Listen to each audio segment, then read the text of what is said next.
कहते हैं विश्वामित्र ने घोर तपस्या की, जिसके बाद इंद्र को लगा कि उसका सिंहासन कोई छीन ना ले।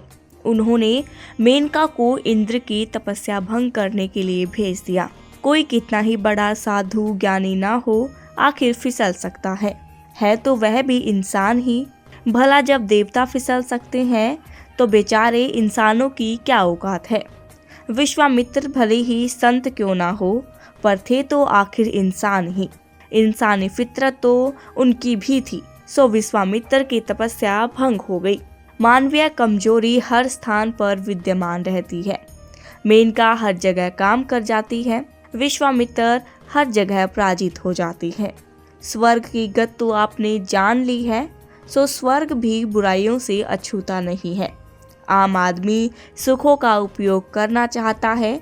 उसके पास मर्सिडीज गाड़ी हो, विशाल घर हो, बहुत से फैक्ट्री हो, धन बरस रहा हो, खूब इज्जत हो।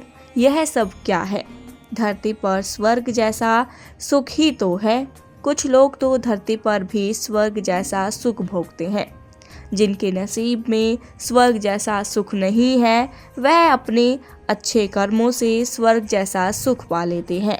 जो लोग घी की आहुति देते हैं, वे इसे समझने की कोशिश करें कि असली यज्ञ कहाँ होता है। क्या पृथ्वी पर किया जाने वाला ही यज्ञ है? असली यज्ञ क्या घी और सामग्री की आहुति से हो जाएगा? असली यज्ञ के लिए इंसान को अपनी बुद्धि से जुड़ना होगा। बुद्धि रूपी गुफा में स्थित अग्नि को समझना होगा, अर्थात वास्तव में बुद्धि को उपयोग में ले। शास्त्रों का, धार्मिक ग्रंथों का, जैसे रामायण, जैसे गीता, महात्मा गांधी का जीवन ज़्यादा से ज़्यादा अध्ययन करें। अग्निदेव कहते हैं, मनुष्य की बुद्धि में दुनिया में किसी भी कच्ची चीज़ को पकाने के लिए अग्नि का सहारा लेना पड़ता है। मनुष्य को अपने जीवन को पकाने के लिए इसी तत्व का सहारा लेना होगा।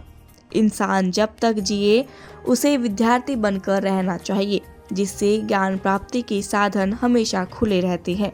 भले ही कोई महात्मा कितना ही बड़ा क्यों ना हो, दार्शनिक हो, उसे अपने आप को विद्यार्थी बनकर रहना चाहिए, ताकि ज्ञान प्राप्ति की धारा बहती रहे। कोई व्यक्ति घर बनाता है केवल उसमें प्रवेश के लिए, रास्ते नहीं बनाता। वह कई दरवाजे, खिड़कियां भी बनाता है, ताकि घर में शुद्ध हवा भी प्रवेश कर सके, भीतर जाने वाला बाहर भी आ सके। इसी प्रकार हमें ज्ञान प्राप्ति के मार्ग पर चलते रहना चाहिए। इसीलिए विद्यार्थी बनकर रहो। जब आपके पास कुछ होगा तो तभी तो किसी को दे पाओगे। कहते हैं, ज्ञान बांटने से ज्ञान बढ़ता है। इसीलिए कहा है, जीना यहाँ मरना यहाँ।